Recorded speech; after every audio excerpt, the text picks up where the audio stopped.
Bien, siguiendo entonces con el tema que habíamos empezado en el video pasado, vamos a ver ahora aplicaciones de las leyes de Newton.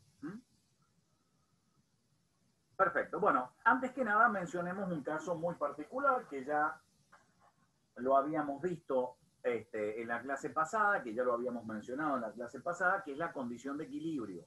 Las condiciones que deben ser cumplidas por un cuerpo para que esté en equilibrio. En equilibrio se entiende con velocidad cero, no solamente constante, sino además tiene que ser cero. Esto lo extraemos, esta condición de equilibrio la extraemos del análisis de la primera ley de Newton. Entonces, lo habíamos resumido, ya en su momento lo habíamos escrito así, que la sumatoria de las fuerzas que están actuando sobre un cuerpo tiene que ser igual a cero. De esa ecuación vectorial devienen este conjunto de dos o eventualmente de tres ecuaciones escalares que son la sumatoria de las componentes y que también le tenemos que exigir que sean cero. El libro ofrece, como siempre, una estrategia de resolución de problemas, esto ya lo sabemos, y acá empezamos con, digamos, algunas aplicaciones. Bueno, ahora vamos a prestarle alguna atención a este desarrollo, por lo menos para ver cómo se aplica. Entonces, está diciendo que una gimnasta de una determinada masa cuelga del extremo inferior de una cuerda que tiene a su vez masa despreciable. El extremo superior está agarrado del techo, entonces lo primero que nos preguntan es cuánto pesa la gimnasta, ¿sí? Después pide la fuerza en magnitud y en dirección que ejerce la cuerda sobre la gimnasta, hay que tener mucho cuidado con esto, y qué tensión hay en la parte superior de la cuerda. Bien. Diagrama de, primero un esquema del problema para ubicarnos, para poner todos los datos, y después pasamos al diagrama de cuerpo libre, vamos por parte, en principio para resolver la primera pregunta. Entonces, esto que está acá vendría siendo el diagrama de cuerpo libre representativo de la gimnasta. Acá obviamente el sistema de referencia tiene que ser vertical. Sobre la gimnasta hay actuando dos fuerzas que evidentemente tienen que cumplir la condición de equilibrio, puesto que nosotros, o por lo menos el enunciado, no dice que la gimnasta se esté moviendo, ni que esté subiendo por la cuerda, ni que esté cayendo. Las interacciones, las fuerzas que van a actuar sobre la gimnasta se deben a las interacciones que esa gimnasta tiene con su entorno, que en este caso son solamente dos. Uno viene de la interacción gravitatoria, por lo tanto va a haber una fuerza peso aplicado sobre la gimnasta, y otra viene de la fuerza que la cuerda hace sobre la gimnasta para llevarla hacia arriba o actuando hacia arriba.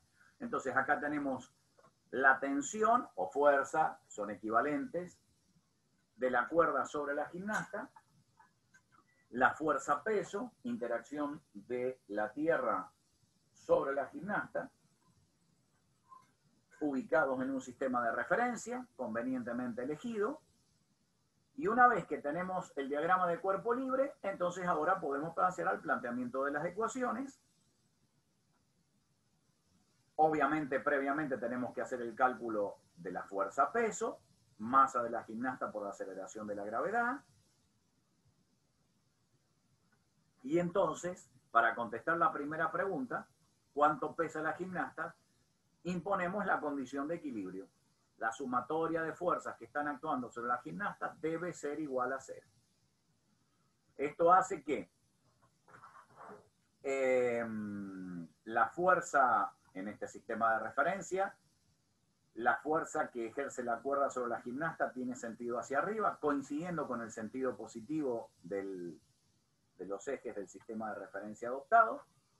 La fuerza peso sentido contrario, entonces la tensión de la cuerda positiva, la fuerza peso negativa, la sumatoria tiene que ser igual a cero, no tiene que haber fuerza resultante, entonces la tensión de la cuerda tiene que ser numéricamente igual a la fuerza peso, es decir, el módulo de la tensión de la cuerda igual a al módulo de la fuerza peso, 490 newton. Perfecto. Como vemos, la dirección y el sentido de esta fuerza, de la tensión de la cuerda, tiene que ser la misma dirección de la fuerza peso y en el sistema de referencia que hemos adoptado, coincidiendo con el eje Y, y el sentido hacia arriba, puesto que hemos reconocido justamente que esta fuerza tiene signo positivo justamente por esa característica. Coincide con el sentido positivo asignado al eje Y. Sentido, por otra parte, absolutamente arbitrario. Hay que recalcarlo. Muy bien. El punto B del ejercicio dice qué fuerza en magnitud y dirección ejerce la cuerda sobre ella. Bueno, ya lo hemos contestado en lo que acabamos de analizar. La dirección y el sentido es esto que hemos comentado recién. Y el tercer punto pide la tensión.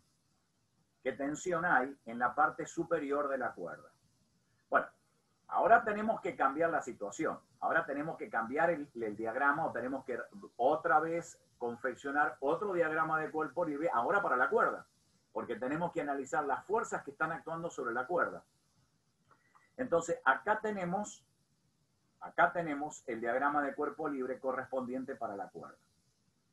Sobre la cuerda van a estar actuando en estas circunstancias dos fuerzas. La tensión en la parte superior de la cuerda, debido a que está vinculada con el techo, y la tensión o fuerza, recuerden ustedes que son palabras equivalentes, que está actuando en la parte inferior de esa cuerda debido a que está conectada con la gimnasta. Entonces, lo que nosotros dibujamos en ese diagrama de cuerpo libre son esas dos fuerzas. Las dos fuerzas que están actuando sobre la soga. Evidentemente la soga no se mueve, por lo tanto cumple con la condición de equilibrio, sumatoria de todas las fuerzas que están actuando sobre ella igual a 0, tensión en la parte superior, que es la fuerza que hace el techo sobre la cuerda, acá está, y la tensión en la parte inferior, que es la fuerza que hace la gimnasta sobre la cuerda. Una va hacia arriba, la fuerza que hace el techo sobre la cuerda, coincidiendo con el sentido positivo del eje Y. La otra va hacia abajo. Fíjense ustedes que acá ha cambiado de sentido. Según el diagrama de cuerpo libre que hagamos, es el sentido que tiene la fuerza. La fuerza que ejerce la gimnasta sobre la parte inferior de la cuerda tiene sentido hacia abajo. Pecha, tira, trata de estirar la cuerda, de empujar la cuerda hacia abajo. Sentido negativo. La sumatoria de las dos tiene que igual a 0. Luego, la fuerza que hace, ¿qué es lo que estaba preguntando? La tensión en la parte superior de la cuerda tiene que tener un módulo de 490 newton. Dirección coincidente con la de la fuerza de la gimnasta sobre la cuerda en la parte inferior y coincidente con el eje Y. Y el sentido, el que está indicado acá, como acabamos de comprobar en el análisis que hicimos. Muy bien, perfecto. El mismo problema, solo ahora que le agrega una complicación extra, que es que ahora la cuerda tiene masa. Al tener masa la cuerda va a sufrir la interacción gravitatoria. Entonces, además de las dos fuerzas que están actuando sobre la cuerda, cuando se haga el análisis de tensiones, de fuerzas sobre la cuerda, hay que agregar la fuerza-peso de la cuerda debido a la interacción gravitatoria. Se los dejo a ustedes para que lo analicen, para que lo vean. Veamos un caso de equilibrio bidimensional. Si no, hemos desarrollado todo en el plano. Tenemos este caso, un motor que cuelga de una soga, una cadena eventualmente, y a su vez otras dos cuerdas que lo vinculan a la pared y al techo, como se muestra acá. De la lectura del enunciado podemos realizar, en realidad el ejercicio es muy descriptivo, no dan valores de ángulos ni de nada, en realidad aquí están puestos algunos valores, pero digo, de la lectura del enunciado tendríamos que poder hacer un esquema del ejercicio, un esquema de la situación, y entonces lo que pide el problema es que obtengamos las expresiones para las tensiones, las fuerzas que están haciendo la cuerda que está vinculada a la pared y al techo, es decir, las tensiones T sub 2 y T sub 3. no sé si pide también, perdón, las tensiones en las tres cuerdas, T sub 1, T sub 2 y T sub 3. Muy bien. Entonces, otra vez, hacemos un diagrama de cuerpo libre. En realidad nos convendría hacer un solo diagrama de cuerpo libre que es de todo este sistema, es decir, ubicando un sistema de referencia con origen en el anillo y entonces ahí analizar todas las fuerzas que están actuando sobre el anillo. Si hacemos ese diagrama tendríamos que hacerlo, tendría que parecerse a esto de acá. La tensión T sub 1 es la fuerza que el motor hace sobre la cuerda, empujando hacia abajo. La fuerza T sub 2 es la fuerza que hace la cuerda sobre el anillo, llevándolo hacia la pared. Y la fuerza T sub 3 es la que hace la cuerda tratando de llevarlo hacia abajo. En realidad, la fuerza T sub 3 es la fuerza que hace el techo sobre la cuerda, que está empujando a todo el sistema hacia arriba. La fuerza T sub 2 es la que hace la pared sobre la cuerda, empujando a todo el sistema hacia la izquierda. Y la fuerza T sub 1 aparece como consecuencia, como dije recién, de la fuerza peso, es decir, está soportando al peso del motor. Tenemos que calcular T sub 1, T sub 2 y T sub 3. Conocemos los ángulos del enunciado. Marcamos los ángulos dentro en el sistema de referencia adoptado. El sistema de referencia adoptado es como el que se ve acá, un sistema, digamos, con eje Y vertical, eje X horizontal. Y entonces ahora, como todo el sistema está en equilibrio, le imponemos las condiciones para que eso suceda. La sumatoria de todas las componentes de las fuerzas que actúan en la dirección del eje X debe ser igual a 0, y la sumatoria de todas las fuerzas que están actuando en la dirección del eje Y también 0. De acá vemos entonces que la sumatoria de fuerzas en X es la componente X de T sub 3, que apunta en el mismo sentido del eje positivo, por lo tanto va a ser positiva esa fuerza. T sub 2 está totalmente recostada en la dirección del eje X y es negativa. Y las sumatorias en Y vamos a tener la componente Y de la fuerza T sub 3 positiva, T sub 1 totalmente recostada sobre el eje Y negativa. Acá tenemos esta sumatoria. Y como esto es un sistema de dos ecuaciones con tres incógnitas, en realidad lo mejor que podemos decir, lo que podemos encontrar, es la relación que hay entre la tensión T sub 3 y T sub 2 respecto de la tensión T sub 1. Que acá la tensión T sub 1, como es la fuerza ejercida por el peso del motor, directamente queda igual a W. Por supuesto que en un problema un poco más desarrollado tendríamos la masa del motor y podríamos averiguar el peso del motor, y en esas circunstancias entonces conocer el valor numérico de T sub 3 y de T sub 2. Pero sigue siendo una variante del problema fundamental. Bueno, acá tenemos un problema un poco distinto, pero el análisis sigue siendo exactamente igual. Se los dejo a ustedes para que lo analicen. Simplemente lo que hay que, digamos, entender o interpretar son las fuerzas, porque nosotros somos los que tenemos que darnos cuenta a través del análisis del enunciado y de la situación del problema, cuáles son las fuerzas que están actuando sobre el cuerpo que está siendo objeto de estudio. En esta situación de acá, planteado por este problema, hay tres fuerzas actuando sobre este cuerpo. La fuerza peso, debido a que el vehículo tiene masa y puede interactuar gravitatoriamente con la Tierra. La fuerza de tensión de esta cadena que lo está enganchando y lo está empujando en la dirección del plano inclinado, la fuerza T, la tensión T. Y además, en este caso, debido a que el cuerpo está apoyado sobre una superficie, hay una fuerza que se debe a la fuerza que aplica la superficie sobre el cuerpo que lo está soportando. Esa fuerza se denomina fuerza normal, y la dirección y el sentido siempre es dirección perpendicular a las superficies de contacto, y el sentido el de que es la superficie la que hace fuerza sobre el cuerpo. Por todo lo dicho, el vector fuerza normal que está actuando sobre el vehículo es este de acá.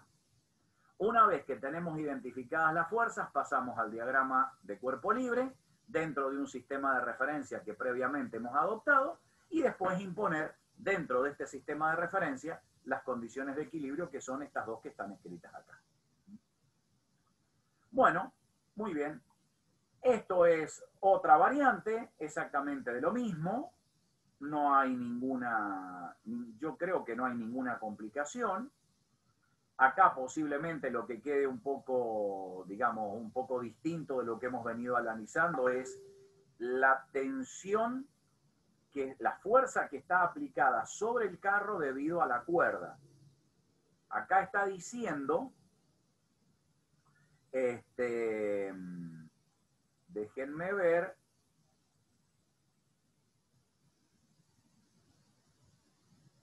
está pidiendo calcular las fuerzas que están actuando sobre el carro, pero dice que el carro se está moviendo con velocidad constante. Tira de un bloque de granito en un carro de peso 1 que tiene ruedas de acero y se encuentra sobre rieles también al caer verticalmente a la cantera.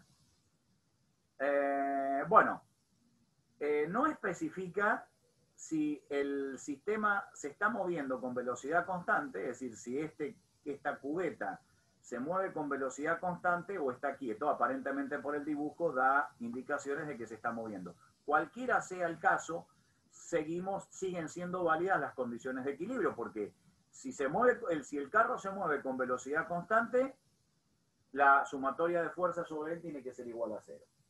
Si está quieto, la sumatoria de fuerzas tiene que ser igual a 0. Es decir, no cambia digamos, el planteamiento del ejercicio. Entonces, la única variante acá es que la tensión que está aplicada sobre el carro debido a la cuerda se debe a esta situación de la cubeta. Entonces, acá para analizar el problema vamos a tener que estudiar dos diagramas de cuerpo libre. El diagrama de cuerpo libre correspondiente a la cubeta, que se mueve con velocidad constante, por lo tanto su aceleración es 0, entonces la sumatoria de fuerzas que están actuando sobre la cubeta debe ser igual a 0. De acá sacamos que la tensión del hilo o de la cuerda que sostiene a la cubeta tiene que ser igual numéricamente al peso de la cubeta. Y esta misma tensión es la que después está siendo aplicada sobre el carro para tratar de arrastrarlo hacia arriba del plano inclinado, como vemos claramente en este diagrama de cuerpo libre. ¿Cuántas fuerzas están actuando sobre el cuerpo? La fuerza de la gravedad, la fuerza peso del carro, la fuerza normal del carro porque está apoyada sobre los rieles y la tensión de la cuerda que está tirando, que lo está jalando hacia arriba. Acá tenemos la situación dentro de un sistema de referencia que está adoptado, que está supuesto de esta manera, es decir, sigue o acompaña la inclinación del plano inclinado. Esta elección es frecuentemente la conveniente y la que permite resolver con mayor claridad el problema. Nada impide, repito, que el sistema de referencia sea otro, y entonces obviamente van a cambiar los ángulos y cambiar el resultado. Muy bien. Con esto entonces podemos finalizar la primera parte que se refirió a las condiciones de equilibrio. Pasemos ahora a una descripción más general. La descripción dinámica. La anterior también fue descripción dinámica, pero como un caso muy particular. Ahora supongamos que la sumatoria de fuerzas que están actuando sobre el cuerpo no es igual a 0, que hay una resultante del sistema de fuerzas actuando sobre el cuerpo, o bien que la sumatoria no se hace 0, como dije recién. Entonces, vamos a ver cómo el efecto que produce la actuación de ese conjunto de fuerzas, de ese sistema de fuerzas, produce un cambio en el estado de movimiento del cuerpo, que es la aceleración. Es decir, vamos a aplicar la segunda ley de Newton, en su caso más general, fuerza igual a masa por aceleración. Ok, o bien trabajar con las ecuaciones escalares que se deducen de la ecuación vectorial. Bueno, acá hay una recomendación, como siempre hace el libro, para poder resolver ejercicios aplicando la segunda ley de Newton. Y acá tenemos algunos casos particulares, de los cuales vamos a ver algunos. Por ejemplo, dice un velero para hielo descansa sobre una superficie horizontal, obviamente sin fricción, sopla un viento constante en la dirección de los patines del trineo, es decir, paralela a la superficie, de modo que en 4 segundos, después de haber desplegado las velas, este adquiere una velocidad de 6 metros sobre segundo, de haberse liberado en el movimiento. 6 metros sobre segundo, si uno hace conversión de unidades, ya lo ha hecho el ejercicio, son 22 kilómetros por hora. ¿Qué fuerza constante FW ejerce sobre ejerce el viento, la corriente de aire, sobre el velero? La masa total del velero con su tripulante son de 200 kilos. Entonces, esta es la situación, este es el esquema del cual se deduce este diagrama de cuerpo libre. Adoptamos un sistema de referencia, como siempre. Graficamos todas las fuerzas que están actuando sobre el velero y su tripulante. El velero está apoyado sobre la superficie, por lo tanto hay una fuerza normal debido a la interacción con la superficie que lo sostiene. Hay una interacción gravitatoria, hay una fuerza peso del velero y una fuerza en la dirección paralela a la superficie de contacto, que es la fuerza que aplica el viento. La situación está graficada acá. Esta sumatoria de fuerzas no va a ser igual a cero, por lo menos en alguna dirección. Al no ser cero en alguna dirección, habrá una aceleración o un cambio de estado de movimiento en la dirección donde la fuerza es distinta de cero. Ya que lo tenemos, queda claro por este diagrama que la sumatoria de fuerzas según el eje Y debe ser cero. ¿Por qué razón? Porque el velero no sube del plano inclinado, no sube de la superficie de contacto ni se está hundiendo en esa superficie. Luego, en la dirección vertical no hay movimiento. Sumatoria de fuerzas en esa dirección, cero. Acá lo tenemos. En la dirección del eje X sí hay desplazamiento. La única fuerza que está actuando en esa dirección es la fuerza del viento. Eso va a ser igual a la masa por la aceleración a sub X, es decir, la aceleración producida en esa dirección de desplazamiento. Bueno, este es el planteamiento de las ecuaciones. De este planteamiento se puede despejar y encontrar que la fuerza normal tiene el mismo valor que la fuerza peso. Como la aceleración es constante, debido a que la fuerza del viento es constante, esto es un dato que sale en el enunciado, entonces estamos en presencia de un movimiento rectilíneo uniforme, variado. Es decir, ese velero se mueve con un MRV, con aceleración constante. Entonces también podemos tener, o también podemos usar, todas las ecuaciones que describen a este tipo de movimiento. De ahí que esta ecuación es la indicada para calcular la velocidad final en la dirección del eje X, obviamente. Podemos hacer uso de la aceleración, que podemos calcular, que podemos calcular de algún dato que tenemos. Conocemos la velocidad final, conocemos la velocidad inicial y el tiempo en que se produce ese cambio de velocidad. Por lo tanto, podemos utilizar esta fórmula para calcular la aceleración. Calculando la aceleración, automáticamente conocemos el valor de la fuerza del viento. Muy bien. Bueno, acá tenemos otro ejemplo, bastante sencillo. Acá la única diferencia a este movimiento original es que le hemos agregado una fuerza de fricción. Enseguida vamos a describir esta fuerza de interacción especial. Pero es una fuerza, nos adelantamos para poder entender este diagrama de cuerpo libre que actúa a nivel de superficies de contacto, pero a diferencia de la fuerza normal, como se ve acá en el diagrama de cuerpo libre, mientras la fuerza normal es perpendicular a las superficies de contacto, la fuerza de fricción es tangente a la superficie de contacto y siempre oponiéndose al movimiento. Con todos estos datos yo puedo dibujar módulo, dirección y sentido de la fuerza de fricción, que es esto que está acá. Muy bien. Distintos ejemplos que podemos analizar fácilmente de la lectura. Y entonces ahora vamos a ver este caso. Peso e ingravidez aparente. Esta situación se produce cuando aparentemente, en algunos instantes de algún movimiento, pareciera ser que la fuerza peso se anula o es compensada por otra fuerza externa que está actuando sobre el cuerpo, ¿sí? Entonces, acá el libro propone analizar el ejemplo 5.9, que es este de acá, una persona dentro de la caja de un ascensor, y que este ascensor baja disminuyendo su rapidez. Eso es lo que propone el ejemplo 5.9. Ahora bien, de aquí nosotros podemos analizar lo siguiente. Cuando un pasajero de masa m, en este caso la chica que está dentro de la caja del ascensor, es acelerada junto con el ascensor con una velocidad a sub i, está todo en la dirección del eje y, y con este sentido, es decir, hacia abajo, el ascensor baja acelerando, entonces la fuerza N, que sería, miremos este diagrama de cuerpo libre, el N es la fuerza que el cable del ascensor aplica sobre la caja, ya sea para arrastrarlo hacia arriba o dejarlo caer. ¿Sí? Bien. Entonces, si la fuerza N está tirando hacia arriba, va a producir una aceleración de la caja y la persona hacia arriba, porque la sumatoria de fuerzas en la dirección del eje Y es distinta de cero.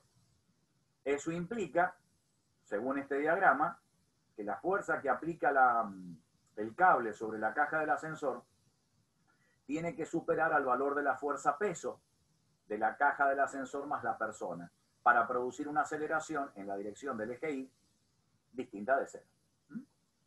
Ahora bien, si planteamos la segunda ley de Newton en esta situación, vamos a tener lo siguiente. La fuerza N, que es la fuerza del cable, menos la fuerza peso, tiene que ser igual a la masa total del ascensor, persona más caja, por la aceleración en la dirección del eje Y. Fíjense ustedes que si yo tomo el término de fuerza-peso y lo llevo al segundo miembro, me quedo con esta ecuación. Acá esta ecuación me está diciendo que para que esta situación se produzca, es decir, para que el ascensor esté acelerado hacia arriba con un valor de aceleración a sub i, la fuerza que hay que aplicar, o la fuerza que tiene que aplicar el cable sobre el ascensor, es esa de allí. Es igual a m por la suma de las aceleraciones de la gravedad más la aceleración del ascensor. Ok. Ahora, esta es la circunstancia del ascensor acelerado hacia arriba. ¿De acuerdo? ¿Qué pasa si en alguna situación es posible hacer que la fuerza N valga cero? Es decir, que la fuerza aplicada por el cable del ascensor sea igual a cero. En esas circunstancias, lo que el pasajero va a sentir es que no tiene peso, es decir, que su fuerza-peso ha quedado equilibrada, compensada de alguna manera. Esta situación se va a dar, si uno observa esta ecuación, cuando la aceleración de la gravedad tenga signo contrario a la aceleración del ascensor. Por ejemplo, esta situación que está acá. La aceleración de la gravedad en este esquema va hacia abajo. Entonces, acá lo tenemos. Cuando la aceleración del ascensor tenga signo contrario al valor de la aceleración de la gravedad, esta sumatoria da cero. Al dar cero esta sumatoria hace que la fuerza neta aplicada sobre el ascensor sea cero. Si ese ascensor está subiendo, va a subir con velocidad constante. O si está bajando, exactamente igual. O bien podría ser la condición para que el ascensor esté quieto. Muy bien. A esta situación se le llama situación de ingravidez. Y es la sensación que tiene el pasajero de que no tiene peso. Muy bien. Acá tenemos un ejemplo similar al del ascensor, pero es sobre personas que se tiran en un plano inclinado pendiente abajo. Está claro que las tres personas están montadas sobre el ascensor, por lo tanto, sobre el trineo, por lo tanto estamos tomando la masa de todo el conjunto, y el análisis de fuerzas me conduce a este diagrama de cuerpo libre. observar el sistema de referencia particular adoptado, la fuerza normal, que es la fuerza que el plano inclinado aplica sobre los pasajeros y el trineo, la fuerza peso, perpendicular a la superficie, no del plano inclinado, sino la superficie de la Tierra, y habrá, con estas dos fuerzas, porque no hay otras fuerzas actuando sobre el conjunto, una componente de fuerzas en la dirección del eje X. Esta componente de fuerzas en la dirección del eje X no es distinta de cero, luego produce una aceleración en la dirección del eje X. Muy bien. Ahí tenemos el análisis. Sigue siendo digamos, un problema sencillo de seguir. Acá una advertencia sobre la elección del sistema de referencia, que es lo que ya habíamos mencionado más de una vez. Es decir, cuidado con la elección del sistema de referencia, porque una elección de un sistema de referencia no claro, digamos, no que no sea conveniente, porque es arbitrario, pero digo, una elección complicada del sistema de referencia puede hacernos equivocar. O bien, como en el caso que está sugiriendo el problema, el libro, advertirnos sobre colocar incorrectamente las fuerzas que están actuando. Eso ya se debe a una mala comprensión del problema físico. Porque en esta situación, con este sistema de referencia adoptado, la fuerza normal no está dibujada mal porque está mal comprendida. Es una fuerza cuya dirección siempre es perpendicular a las superficies en contacto, algo que en este diagrama de cuerpo libre no se da o no se respeta. Muy bien. Una variante de ese problema, repito, no creo que haya dificultad para entenderlo. Tenemos claramente dibujados los diagramas de cuerpo libre. Otra situación similar. Y estos son los problemas típicos que vamos a observar, que vamos a revisar en los trabajos de resolución de problemas.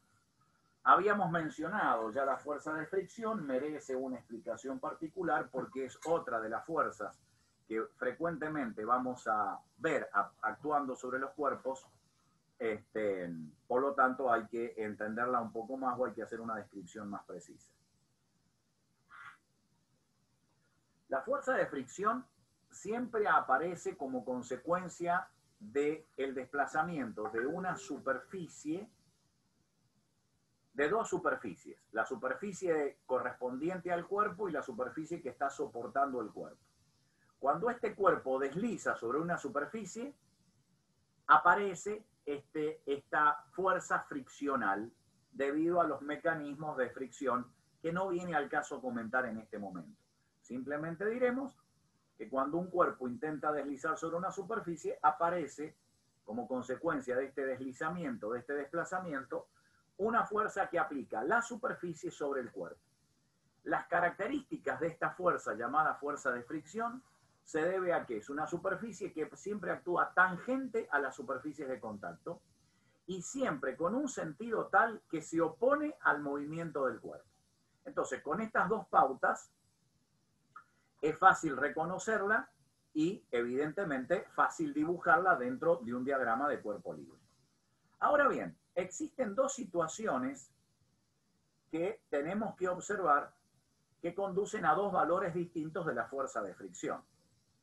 Antes digamos de que el cálculo de la fuerza de fricción va a ser a través de esta fórmula. Va a ser siempre proporcional, directamente proporcional a la fuerza normal, esa fuerza que aparece como consecuencia de la interacción de la superficie que está soportando el cuerpo sobre el cuerpo, pero que actúa solamente por el hecho de que el cuerpo esté apoyado, y entonces es distinta de la fuerza de fricción, no solamente por su naturaleza, sino además porque es perpendicular a las superficies de contacto. Pero decía que hay dos situaciones que hay que claramente identificar. Completo, digamos, la idea. La fórmula dice que la fuerza de fricción viene de la multiplicación de la fuerza normal por un coeficiente que está de alguna manera cuantificando y poniendo en evidencia el estado de fricción de las dos superficies en contacto, que depende de un sinnúmero de factores, que no viene al caso comentar en este momento.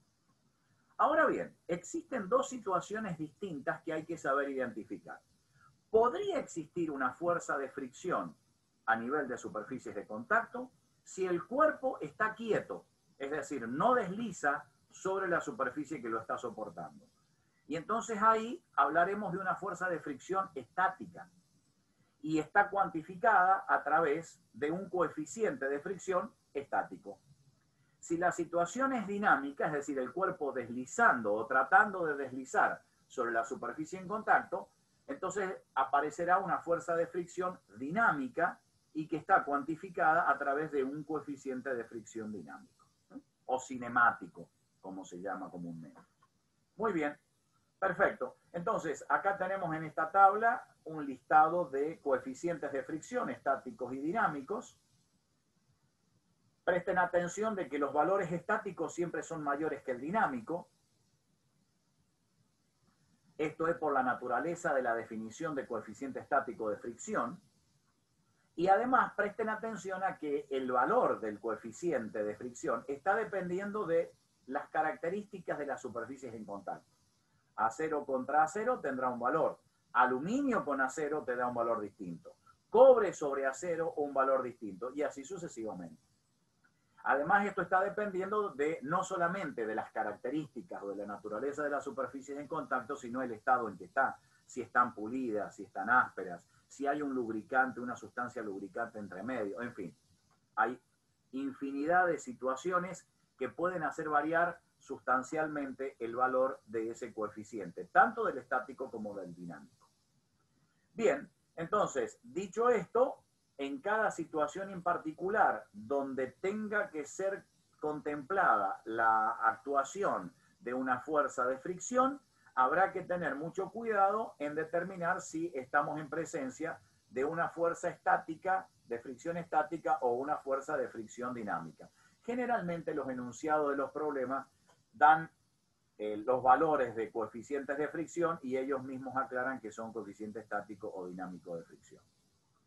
Acá tenemos un análisis que podríamos obtener, por ejemplo, en el laboratorio. Este experimento tranquilamente se podría hacer en el laboratorio para dar cuenta justamente de la naturaleza y de las características de la fuerza de fricción y poner en evidencia esto del valor estático y dinámico. Comentémoslo rápidamente. Supongamos que estamos haciendo este tipo de experimento.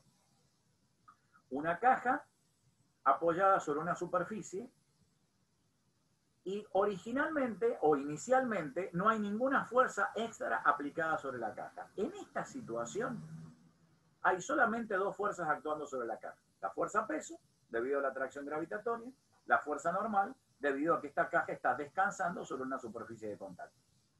Ahora, basta que yo aplique una fuerza T que intente arrastrar la caja moviéndola como sugiere el dibujo hacia la derecha, para que lo que notemos es lo que en la realidad sucede, que es lo siguiente. Si yo aplico un valor muy pequeño de fuerza, tratando de jalar la caja hacia la derecha, voy a ver que esa caja no se mueve.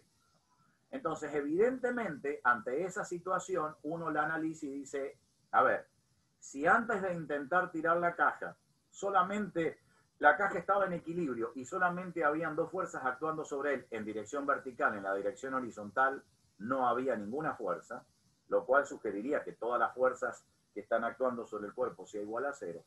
Ahora, ante la aplicación directa de una fuerza de arrastre, es decir, que intenta desplazarlo, el cuerpo sigue en equilibrio, es porque ahora tiene que haber aparecido una cuarta fuerza que equilibre a la fuerza de tensión. Y esta nueva fuerza, es una fuerza friccional, que actúa, como bien aparece acá el dibujo, a nivel de superficie de contacto, en forma tangente a esa superficie de contacto, y siempre oponiéndose al desplazamiento del cuerpo, es decir, contrario, en este caso, a la fuerza T. Si yo sigo incrementando progresivamente la tensión del hilo, voy a ver que no necesariamente el cuerpo tiene que ponerse en movimiento. Solamente lo va a hacer cuando alcancemos cierto valor máximo crítico de fuerza T, y en el momento en que comience a ponerse en movimiento, hemos alcanzado el máximo valor de fuerza de fricción, de manera tal que a partir de esa situación, la sumatoria de fuerzas siga dando 0, pero ahora ya con el cuerpo en movimiento. Al valor máximo de fuerza de fricción antes de que esto se ponga en movimiento, se lo denomina fuerza estática de fricción. Y ese es el valor que se toma para la fuerza estática y ese es el valor que se toma para calcular el coeficiente estático de fricción entre esas dos superficies. En el mismo momento que el sistema se pone en equilibrio, en movimiento, se puede ver, se puede medir de que la fuerza necesaria para seguir moviendo el cuerpo con velocidad constante es menor que en el caso anterior. Se produce una brusca disminución de esta fuerza T, poniendo en evidencia que la fuerza de fricción que ahora está actuando en esta condición dinámica del cuerpo es menor que en el caso estático. A este valor que fluctúa, que es aleatorio, pero oscila dentro de un valor promedio, se le llama fuerza dinámica o cinemática de fricción, y bajo estas condiciones el coeficiente que está cuantificando la fricción es el coeficiente cinemático de fricción. Bien, perfecto. Entonces, esta es la situación de la fuerza de fricción. Con esto podemos entender y resolver estos ejemplos sencillos que sugiere el libro, que son revisiones de los problemas anteriores. Y la fuerza de fricción aparecen en muchos casos. Nosotros estamos aquí analizando la fuerza de fricción a nivel de superficies de contacto y cuando ambas superficies tienden a desplazarse una respecto de la otra. Pero en el caso de los cuerpos que están rodando también aparece una fuerza friccional que ya vamos a estudiar en el momento que estudiemos rotación de cuerpos. Y cuando un cuerpo intenta moverse en el seno de un fluido, como podría ser un submarino sumergido, o un automóvil, o nosotros corriendo en la atmósfera, es decir, porque estamos sumergidos en un fluido llamado aire, también aparecen fuerzas de fricción, que son fuerzas que se denominan fuerzas de fluidos o fuerzas de fricciones viscosas, que estas las vamos a analizar en el próximo video.